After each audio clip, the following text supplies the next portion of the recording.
Iran और Israel के बीच जंग लगातार शदीद होती जा रही है। इजराइल भले ही अमेरिका की हिमायत से लगातार ईरान पर हमले कर रहा हो, लेकिन ईरान के सुप्रीम लीडर आयतुल्लाह खामनेई ने साफ कर दिया है कि वो रुकने वाले नहीं हैं। बस यही बात इजराइल और अमेरिका को परेशान किए हुए है। ईरान पर हमले के लिए इजराइल ने बड़ी हिकमत अमली तैयार की। पहले ईरान की आर्मी और साइंटिफिक ठिकानों को निशाना बनाया, अब वो ईरान की क़यादत को निशाना बनाने की फिराक में है। दरअसल अमेरिकी न्यूज एजेंसी एबीसी को दिए गए एक इंटरव्यू में जब इजरायली पीएम नेतन्याहू से सवाल किया गया क्या इस जंग में खामनेई को भी कत्ल किया जा सकता है, हालांकि इस सवाल का उन्होंने कोई सीधा जवाब ना देते हुए बस इतना कह दिया कि ऐसा कोई भी कार्रवाई इस जंग में आखिर हो सकती है। तो सवाल यह है कि अगर इजराइल या अमेरिका किसी साजिश के तहत आयतुल्लाह खामनेई का कत्ल करते हैं तो ईरान में आगे क्या होगा। सवाल यह भी है कि आखिर खामनेई से ये दुश्मनी क्यों है। क्या ईरान के वो लोग जो खुद को आजाद नकाब के खिलाफ मुजाहरा कर रहे हैं, क्या वो ये नहीं जानते कि खामनेई की हिमायत से उससे भी ज्यादा बड़ी रैलियां ईरान में निकाली जा चुकी हैं। अगर सवाल यह है कि इस्लामिक मुल्क होने की वजह से ईरान सुपर पावर नहीं बन पा रहा, तो फिर अमेरिका क्यों न्यूक्लियर हथियारों को लेकर लगातार ईरान से बातचीत करना चाहता है, क्योंकि ईरान की वही तकनीक है जिससे इजराइल का सबसे मजबूत होना माना जाने वाले डिफेंस सिस्टम तक को बर्बाद किया गया। लेकिन जो सबसे बड़ा सवाल उठता है वो ये है कि खामनेई के बाद ईरान का मुस्तकबिल आखिर क्या होगा। क्या ईरान में तख्ता पलट इतना आसान है? इन्हीं सवालों को लेकर आज हम अपने खास मेहमानों से भी बातचीत करेंगे। कुछ ही पल में खास मेहमान हमारे साथ होंगे और उनसे जानने की कोशिश करेंगे कि आखिर ईरान में ये जो तख्ता पलट की बातें चल रही हैं, अगर ऐसा होता है तो क्या मुस्तकबिल देखने को मिलेगा। मौलाना ज़मीर अब्बास जाफरी साहब इस्लामिक स्कॉलर इस वक्त हमारे साथ चर्चा में खुसूसी तौर पर शामिल हो रहे हैं। खैर मकदम करते हैं, आपने अपना कीमती वक्त दिया, हमारे साथ इस चर्चा में शामिल हुए। सबसे पहले बेहद शुक्रिया आपका। और आपसे समझेंगे, हसास मुद्दा इस वक्त चल रहा है, जिस तरह के बयान अमेरिका और इजराइल के जरिए सामने आ रहे हैं, रजीम चेंज की बातें अब की जाने लगी हैं। क्या इतना आसान नजर आता है रजीम चेंज करना ईरान के अंदर?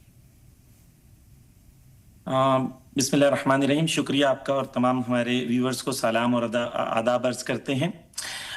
देखें, दुनिया जो है वो प्रोपोगेंडा वॉर किया है और प्रोपोगेंडा वॉर में नैरेटिव क्रिएशन जो होता है वो प्रोपोगेंडा मीडिया के जरिए किया जाता है। तो जब जंग करना है उन्हें, और जो लोग जंग चाहते हैं और चाहते हैं कि दूसरी कौमें उनके सामने झुक जाएं, उनके अपने रिसोर्सेज को उनके हवाले कर दें और वो उनकी नसीब का फैसला करें, जिस तरीके से मिडल ईस्ट में दूसरी हुकूमतों से ये करते हैं, ये चाहते हैं ईरान के साथ भी ऐसा हो।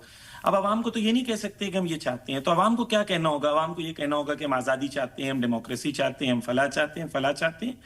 तो ये सब पूरी दुनिया जान चुकी है, नॉनसेंस है। इन्होंने सद्दाम के साथ जो है इराक में यही किया, लीबिया के साथ यही किया, अलग अलग कौमों पर इन्होंने हमला किया और हमला करने के बाद वहां पर तबाही, क्योस, मिलियंस ऑफ लोगों का कत्ल।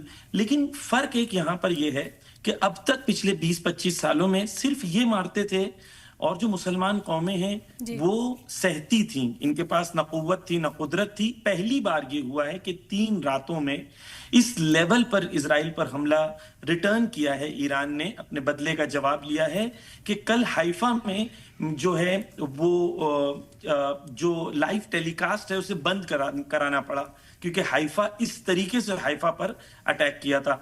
तो ईरान ने एक चीज साबित कर दी है कि इनविंसिबिलिटी जो थी, कि हमको कोई हरा नहीं सकता इजराइल को, या हमारा आयरन डोम हमारी रक्षा करेगा या हमारी प्रोटेक्शन करेगा, ये पूरी दुनिया के सामने साबित हो गया है कि इजराइल में ये कुव्वत नहीं है कि वो ईरान से लड़ सके।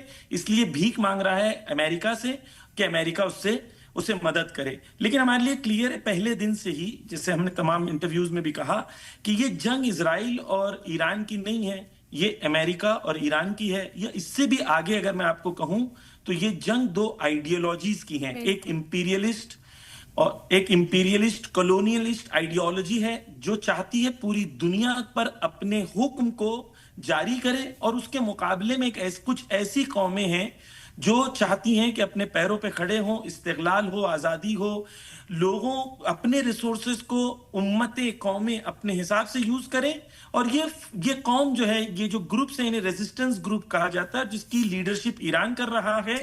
तो ये एक्चुअली ईरान और इजराइल की जंग नहीं है, ये आइडियोलॉजिकल जंग है 2 फिक्र के दरमियान, एक जालिम बातिल और उसके मुकाबले में एक ऐसी कौम जो अपने पैरों पे खड़ा होना चाहती है और दूसरे के डिक्टेशन को एक्सेप्ट नहीं करना चाहती।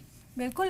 तो जिस तरह आपने जिक्र किया कि इजराइल को शायद अंदाजा नहीं था कि इतने शदीद हमले हो सकेंगे। हम देख रहे हैं कि जगह जगह पर इंटरसेप्ट करने के लिए भी तमाम तैयारियां की गई। इराक में किस तरीके से अमेरिका के मिलिट्री बेसिस हैं, लेकिन उसके बावजूद भी टारगेट्स जो हैं वो ईरान बखूबी अचीव कर रहा है। आज भी हमने देखा मोसाद के हेडक्वार्टर पर क्या कुछ तस्वीरें जो हैं देखने को मिली थी। तो क्या एक बार फिर से आकलन किया जाएगा वेस्टर्न पावर्स के जरिए ईरान की सलाहियत को लेकर, जो कैपेसिटी ईरान के पास है उसे लेकर, क्या लगता है?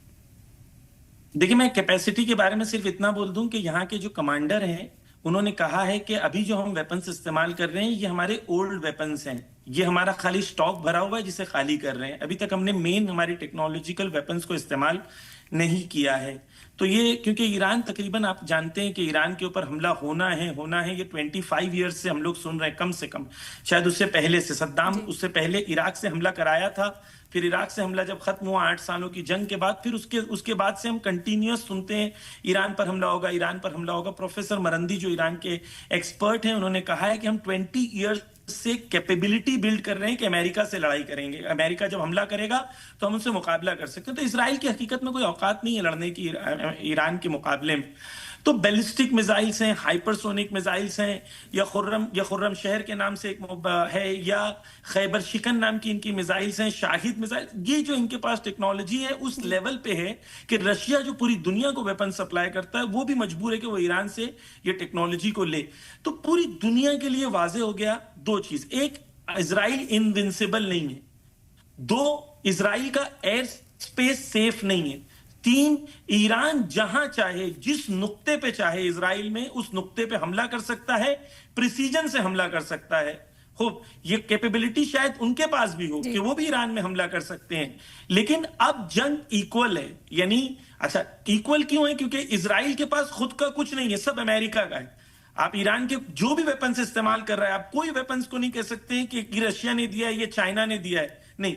वो खुद की काबिलियत पे खड़ा है, इजराइल अमेरिका के सपोर्ट पे खड़ा है और इजराइल अमेरिका के एड पे खड़ा है। तो वेस्टर्न पावर्स के लिए जो मिस कैलकुलेशन था और उन्हें लग रहा था कि कुछ कमांडर्स को मार देंगे तो गवर्नमेंट खत्म हो जाएगी, ये नहीं जानते 90 मिलियन की पॉपुलेशन है, 2500 ईयर्स की सिविलाइजेशन है, इजराइल से 75 टाइम्स ज्यादा इनकी लैंड है, और ये कौम वो है जिसकी आइडियोलॉजी इमाम हुसैन और करबला से ली गई है।